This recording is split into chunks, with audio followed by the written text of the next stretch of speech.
दूसरे कैंडिडेट का नाम आ रहा था कि बरवाड़ा आगे चल रहे हैं, लेकिन अब जीत हो चुकी है अमीन कागजी की, यानी कांग्रेस के खाते में एक और जीत।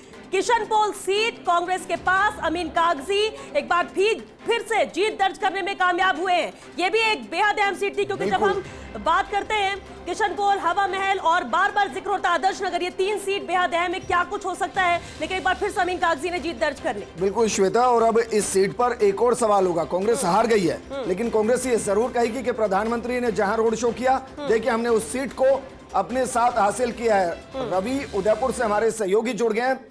रवि, जरा बताइए उदयपुर के अंदर किस सीट पर क्या चला, और नाथद्वारा के अंदर जो समीकरण इधर से उधर हुए उसके पीछे की कहानी बताइए।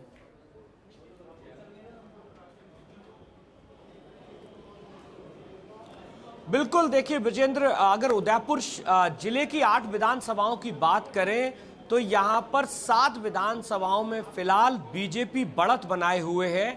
सिर्फ खेरवाड़ा जो विधानसभा है वहां पर कांग्रेस के जो सिटिंग एमएलए हैं और इस बार भी उन्हें टिकट मिला, डॉक्टर दयाराम परमार, वो जरूर आगे चल रहे हैं। बाकी की 7 जो विधानसभाएं हैं वहां पर बीजेपी काफ़ी अच्छी बढ़त बनाए हुए, और सबसे ज़्यादा मार्जिन से अगर कोई आगे चल रही है बीजेपी के लिए सीट, तो वो झाडोल की सीट है, जहां पर बाबूलाल खराडी, जिनको फिर से भाजपा ने प्रत्याशी बनाया, फिर से मौका दिया, और बाबूलाल खराडी ने जब से वोटों की काउंटिंग शुरू हुई है तभी से लगातार बढ़त बनाई हुई है। करीब 18,000 वोट की बढ़त अभी तक है, यानी कि लगभग तय माना जा सकता है। हालांकि औपचारिक घोषणा अभी बाकी है, लेकिन बाबूलाल खराडी जो झाडोल से लगातार बढ़त बनाए हुए हैं।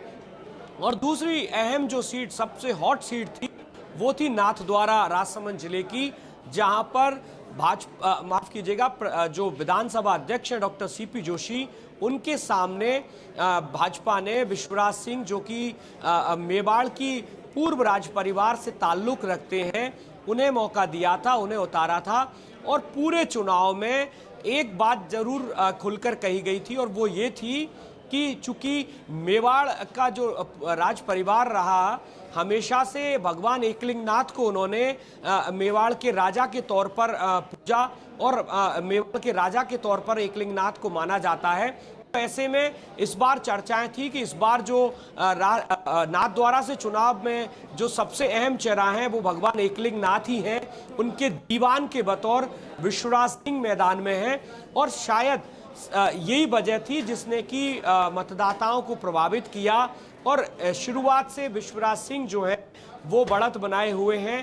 तो कुल मिलाकर एक बात जरूर साफ है कि पूरे मेवाड़ संभाग की अगर 28 विधानसभा सीटों की भी बात कर ले विजेंद्र, तो भाजपा ने अपने पिछले प्रदर्शन को और सुधारा है, और करीब 20-21 सीटों पर भाजपा बढ़त बनाए हुए है। लेकिन ज्यादा जो चौंकाने वाले परिणाम हैं वो बाप जो है, यानी कि